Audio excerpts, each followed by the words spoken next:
Welcome. I'm Lisa Gilbert. I'm the co-president at Public Citizen, and I'm very excited to welcome you to another episode of our Substack, Informed Resistance, where we try to unpack the lawlessness, the abuses, the things we are seeing in the Trump administration, and share ways to fight back. So thank you so much for being here with us today. I am very excited about the guests we have. We have economist Kathryn and Edwards. For anyone who isn't familiar, you should be. She is a Bloomberg columnist. She's the host of the Optimist Economy podcast.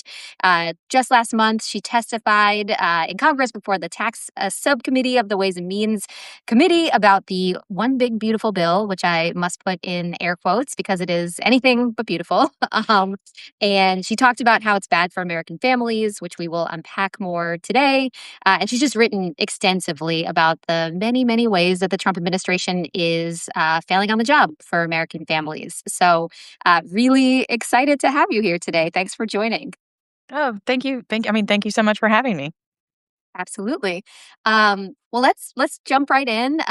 For anyone who doesn't know a lot about Public Citizen, let me just say at the top, our mission is to take on corporate power, and we, in this moment, are thinking a lot about the way corporations and the economy are overlaying with the affordability crisis, and it is a crisis. Healthcare, consumer issues. Gas prices, all of it is really weighing on regular people from our perspective.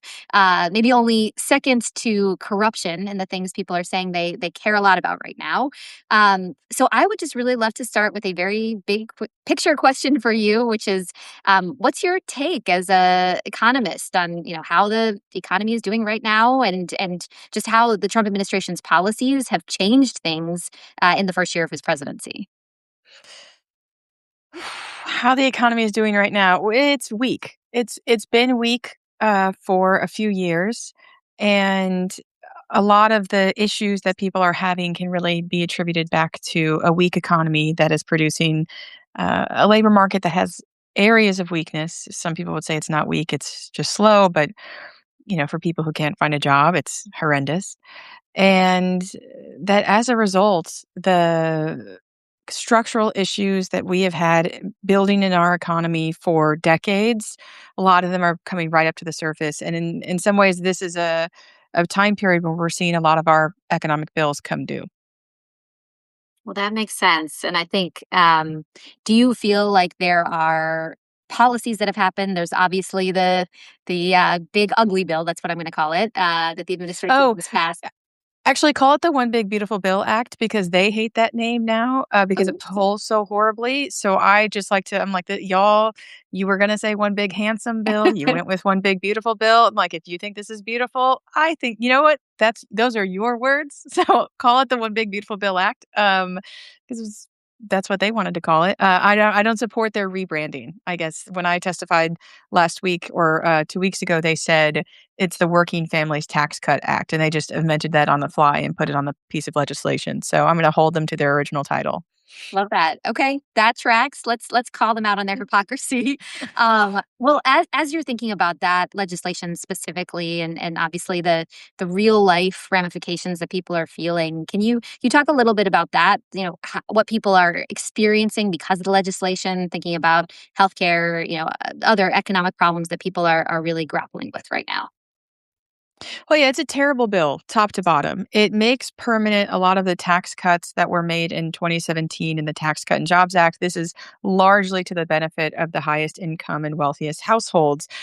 They're able to hide behind how much more money those people are making and therefore how much more they're paying in taxes as a result of their income going up to say that they aren't really cutting taxes on the highest income or wealthiest people because they're paying more in taxes. But of course, they're paying more in taxes because they're earning so much more money. When Trump inherited this economy in January of 2025, it was basically in a vulnerable place, having been delivered from a very dangerous place. It's inflation, growth in prices in the economy, not prices themselves, but growth in prices in the economy was really starting to come under control.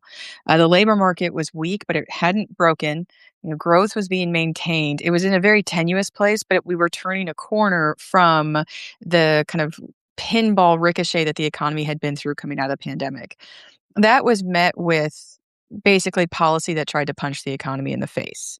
And so taking over a rather kind of tenuous time, taking over a rally in a really vulnerable place, it was just, okay, well, I'm actually going to attack federal government workers. It won't save that much money, but it's going to hurt the delivery of services. I'm going to viciously attack immigrants, whether or not they have permission to be here or not, which is going to cause mini recessions in principal cities all over the US because people get afraid to go out of their homes, no matter what they look like, when ICE is patrolling the streets. They're going to, and then hopefully get people to leave. And then at the same time, they're going to pursue an inflationary policy of tariffs that make businesses and households have less certainty over what their future looks like. And then we get to the end of this year of like, oh my God, we we made it without actually having the economy slip into a recession, and then we bomb Iran. And now we're dealing with the oil prices that are coming out of that. So at every turn, rather than take advantage of policy to make the economy stronger, this administration has taken advantage of the economy to pursue awful policy. Yeah. I mean, hearing you describe it all together like that, it's really a perfect storm of attacks on working people. You mentioned the tariffs. We're just wrapping up a Midwest trade town hall tour where we went through a bunch of cities in the industrial Midwest talking about, what it's felt like under tariffs. And I think people are not only are they feeling it, but they're understanding it, I think, and connecting the dots to these horrible policies. Republicans argue, they have argued for years, the tax cuts stimulate the economy. Can you talk a little more for our listeners about what the role of tax cuts are, and why that's an argument that Republicans continue to make, even though we're seeing what's happening right now? Yeah. So imagine, if you will, kind of like a four square. We have policy for the economy in the short term and policy for the economy in the long term. And we can change the short term and long term by either doing something to aggregate demand, which is how much we all spend on stuff and how much the government spends on stuff and how much the businesses spend on stuff, or supply, which is truly you can think of as like our productive capacity, how many people are working, the kind of capital that businesses have. Tax cuts target have they do something in the near term, which is they stimulate aggregate demand in the near term. They give you money to go spend on things. You have more money, you go out and spend. It is a very expensive way to stimulate aggregate demand. I mean, we're talking $450 billion a year. The return isn't that high, but it does work. It will probably make the economy at the peak of its impact 1% larger than it would have been otherwise. Now, the fact that it's stimulating aggregate demand and spending as tariffs are increasing prices and the Federal Reserve might have to raise interest rates to pull back demand means that Congress is basically taking a bucket of money and pouring it into the economy as the Federal Reserve is going to try and raise interest rates to bring the money out. I mean, it's just wildly wasteful policy. So that's short term. In the long term, the reason why tax cuts have long been appealing to conservatives is because the thought is that it will increase aggregate supply, that it creates a longer economy in the long run, because if your tax bill is lower, you will go to work more. So I suddenly, if I make $100,000 a year and I pay $15,000 a year in taxes, right, I get $85,000 for my effort. But if they lower taxes and I get 90, that means that I'm leaving money on the table by not working more. So I go out and work more. And the central ethos behind tax cuts as stimulating the economy is that they induce people to work more. If that sounds crazy to you, you should know that the conditions to be met for that to work, like the theory is fine. The conditions are rarely seen in our economy. You have to basically be at full employment. Everybody has to have a job who wants a job. And then you need to use taxes to pull people in. So we're not at that right now. And we've almost never been at that whenever a tax cut happens. The other way it could work is that if it stimulates savings, like, all right, you make $100,000 a year, you keep 85, suddenly you're able to keep 90. What do you do with that extra 5,000? Well, you save it. And that lets people invest. If you save $5,000, that means that it increases savings in the economy. We can invest more. So this is another way to boost aggregate supply. Of course, the problem is that even if households saved a little bit of this money, the government is certainly not saving because it borrowed to finance the whole thing. So it has theoretical underpinnings, which I think are very valid. Like the theory can be there. The reality has never been and Yeah. they're relying on the theory to push for something that has really not suited our economy. I mean, certainly not this century. Um, Maybe there was like a 12-month period in like the late '70s where or in the early '60s where it could have worked, and they're just like waiting for that moment to come back. But it's Sure. really it's just the conditions have to be perfect for it to work. So it's expensive. I call it like it's not even that it's fragile economic policy, it's almost like it's a diva. Like, if conditions aren't perfect, it's this tax policy just, like, doesn't work. And so That's a you great don't tip. if it's being so delicate, maybe delicate is the right way to think about it, it's such delicate policy, you would Mhm. never really wanna make it your first choice when there's other policy that's not delicate, that works really well, that is a fraction of the cost, and we can just do that. Yeah, that's a really fantastic metaphor, actually. This sort of a policy that requires perfect conditions is probably not the right thing to use as your first choice. Um, well, switching gears a little bit, one of the biggest new players in the economy is AI. Coming up in every conversation, they're barging into the economy, impacting the workforce, local communities with data centers, consumer privacy, and how people think about what they spend. Endless ramifications. And so I'm interested in your professional opinion. How AI regulation should play into our thinking about the economy. And I should say, as a sort of proviso for listeners, Public Citizen is very strongly in favor of guardrails to work to protect regular people in this moment. But love your take of sort of what policy should make sense. What could we do? I will say that I find the job impact of AI is, it's I think people legitimately being worried about their job is totally fair and justified. I think taking advantage of that fear to distract people from the privacy concerns and from the liability concerns and from Mhm. the concentration of ownership and monopoly that most of these companies are or on their way to being, the jobs question is very fun and easy distraction for those companies, that the more that they can make you worry about jobs, the less you're going to be worried about things like who is liable when a chatbot tells a teenager to kill themselves, Yeah. right? They don't want you to think about that question. They want you to worry about losing your job and being replaced by a robot. So all I can say is, I have no idea as an economist how to regulate AI so that they are held liable. I I I don't really know how to do that, but I can tell you the job sphere is overblown. And you do not need to be afraid of AI. You need to put your efforts into federal policy. So I was on a podcast recently where I talked about this and I said, okay, like, so the manifestation of the AI job sphere is that one day we will have basically like a rapture where, 10 million people lose their job Hmm. because AI has become so efficient. It's just like there's a day where 10 million people lose their job.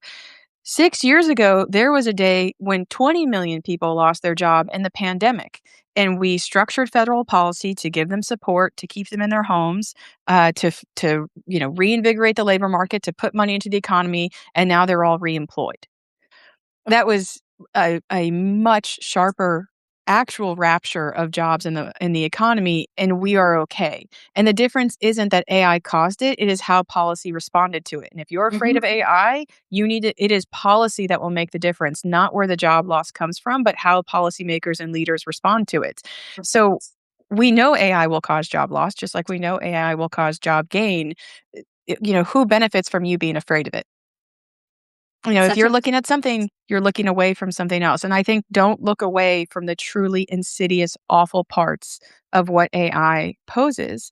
I think kind of as like a final part to all of that, I mean, we have institutions that are run down, including our unemployment system, that we can do a lot to change. And that's a positive conversation about what we can do as opposed to a fear-based conversation. Like, and that matters because the more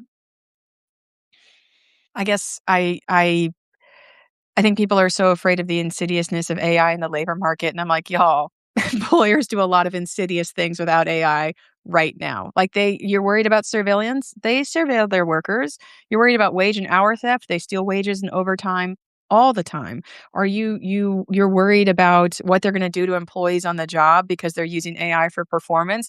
Y'all, Amazon drivers who are subcontractors who aren't employed by Amazon, so they don't get higher wages and they don't face liability, are regulated to the point where they have to pee in bottles. They didn't need AI to do that. Awful employers will be awful and exploitative with or without AI. So, like, fight the right fight. which is about power in our economy. It is the same fight over and over again. Do workers have power? The answer right now is not much. That is what needs to change. Focus on that and not this technology because they benefit from you being afraid of the technology.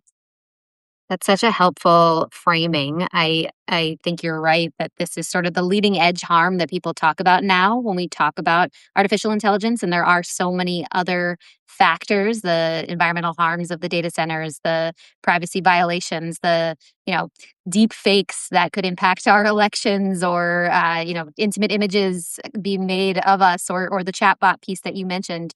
There's so much to it as a tech. And really, what we need is policy that goes right to the heart of those pieces. We have obviously struggled to do anything at the federal level on AI, in part because of the deluge of corporate money that has flooded into the system, which we talk a lot about at Public Citizen. But we have been decently successful in building some traction at the state level on some of these pieces. So, for example, on chatbots, moving legislation in 10 states so far, and hoping for more. And I think people do feel viscerally the same way. They're scared of the worker harms. What it means to be interfaced with by a robot, or how it will impact their lives. And I think we're having some policy success because of that, but only at the state level. So, a lot of work to be done. Yeah, but I mean, the state level is where is the proving ground. I mean, Yep. if you walk into Congress and say I have an idea, they won't listen to you. If you walk into Congress and say I have a policy that worked at 5 different states, 2 red, 3 blue, like Yep. then now you have their attention. I try to Agreed. tell people all the time, like I don't have much faith in Congress, but then again, they're not exactly like leaders. Like if you look at the development of public policy, if you look Sure. at where our best ideas have come from, Congress is the last person to do anything. Like they're not like at the forefront. They're not there like leading the charge. Like they are policymakers, but really they're kind of like right at the tail end. And they're always, I mean, Congress is always behind the times. Yeah. Because they are so slow to move. If you take it from that perspective, it becomes less like why haven't they done anything and more of a like positive question of like what are you going to give them? You're gonna Mhm. hand off to them, "Here's what we need to do." What stands behind it? I think it's easy to read it as such a cynical, like, "We'll never accomplish anything" moment, but, like, don't get optimism from Congress, like, you'll never Yeah. get it. And No, I agree. for Public Citizen, I would be really not now, you guys can think about it, but I'd be so curious what y'all think about adding AI protections for discrimination in, the protected classes in the Equal Employment Opportunity Commission. If a chatbot is picking through resumes, who's held liable if it doesn't put any black or female candidates up at the top? Like it should be the employers themselves. Then they would be very careful about having to use it. Whereas if they're not liable, they won't use it. So I think having liability for civil rights violations land right at the feet of whoever's employing the chatbot, I think would go a really long way in how they're used because they are really racist and they don't recognize protected classes the same way. So I think that there's like opportunities like that of like there's ways to get in through the door and we can experiment with that. I also think workers' rights advocates should use AI to, estimate how much money has been lost to wage theft. Like if they're going to use it right back. It's a tool. Yeah. But Yeah. That's helpful. And certainly, you're actually going to the heart of some of our policy recommendations. We absolutely think that liability is a place to strike. We think about it, for taking on corporations in lots of contexts. And it's certainly a place where if they have to factor that in, they make different decisions. So absolutely. And implicit bias and the racism that we see in AI is obviously a core part of the harm. Well, Um, it's so funny because I was talking to a reporter about this, and one of the things I brought up that like the most chilling moment for these AI executives over the past 5 years had to be that Facebook lawsuit that they mhm. lost in California. Yep. Like the idea that they could lose lawsuits. I think part of me, I don't know. I get so much like, what do you think of UBI? Sam Altman says we need a UBI. They're coming out with policy papers about how AI needs to be responsible with all its wealth. And I'm like, nah, I think they're reading the writing on the wall in California and they realize that they've got less than 5 years before the entire country turns on them and sues them for all the harm they cause. And so they're trying to look like they're nice in the front foot. Yep. I don't know if that's true. That's just my read is that they are in a they watch the social media companies fall and that they're in a very proactive PR campaign to come off as like good guys of like, oh, we have this technology.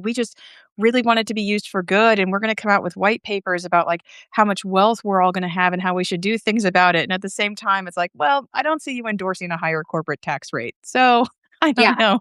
I don't know Um, how much I really believe your like policy chops of like, I'm just trying to do good in the world with my, very negligent chatbots. I agree with that, and I think that that's been their state of play ever since any discussion of regulation has happened at all. In the original sort of Senate roundtables when people were just getting their arms around what AI is, what it could possibly do. Even at that moment, the leaders and the corporations were saying, "We understand that there are some harms, and we're right there with you, trying to figure out what we can do to mitigate." They've had the best intentions and the right attitude and saying the right things the entire time, but there is no action to back it up.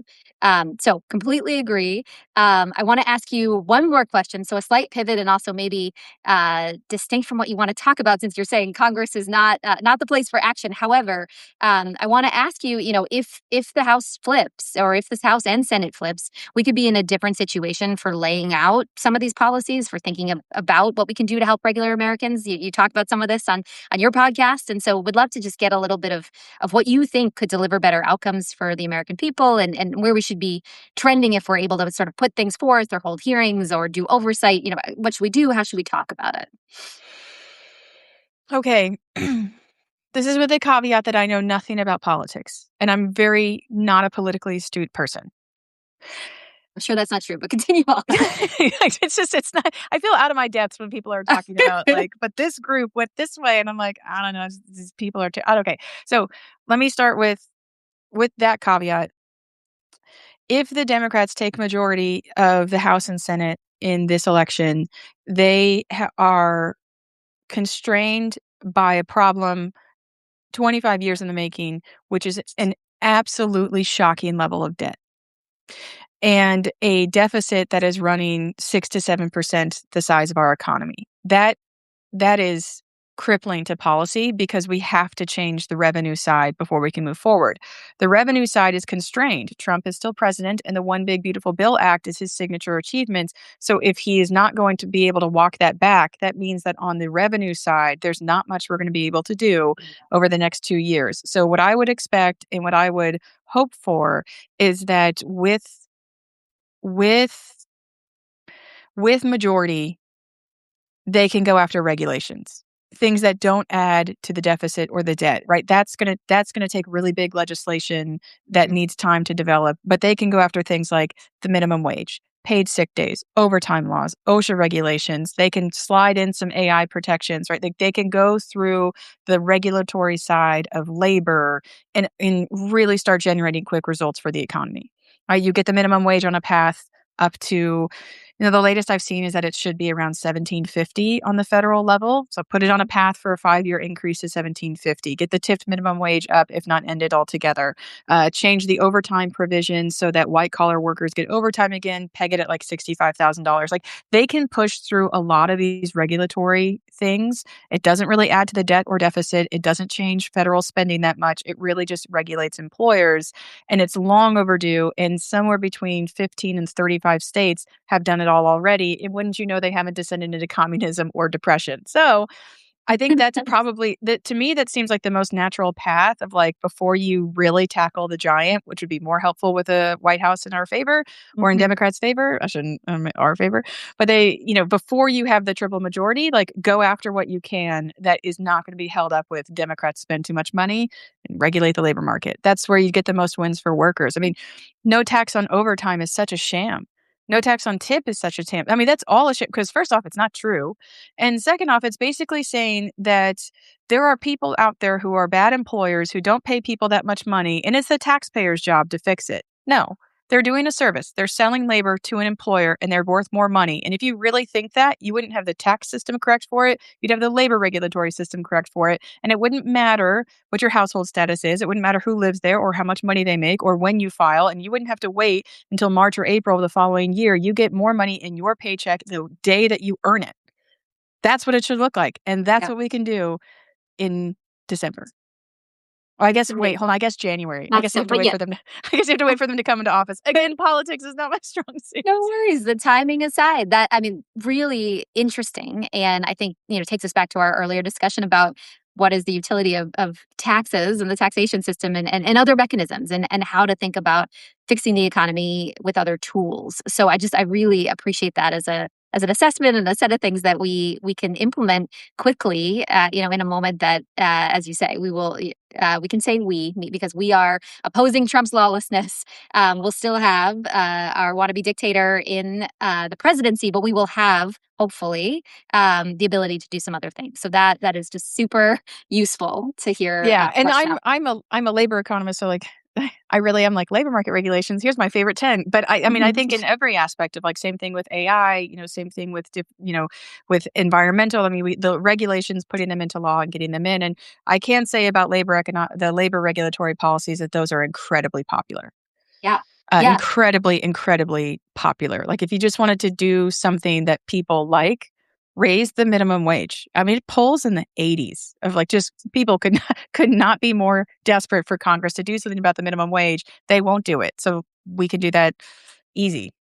Yeah. No, I think takes us back to the discussion of affordability, to what people are actually looking for, what they hope some politician somewhere someday will deliver for them. And I really like the way you've concretized it and shared some of these specifics that could be achieved. So I'm gonna close us out because I could talk to you forever. This is a fascinating, helpful conversation, and I hope folks are enjoying it out there. Our listeners, I just want to thank you so much for joining us today. For folks watching, if you have not yet, subscribe to our Substack Informed Resistance, where we unpack the lawlessness, the bad behavior, everything that's going on with the Trump administration, and talk about how to fix it, concrete solutions with amazing guests. Kathryn, do you want to tell folks who are watching where they can find out more about your work? You can find me. My newsletter is Kedits. I'm Ked's economist, and you can listen to my podcast, Optimist Economy. Excellent. Well, thank you so much. And everyone out there, until next time, we'll talk to you soon. Cheers.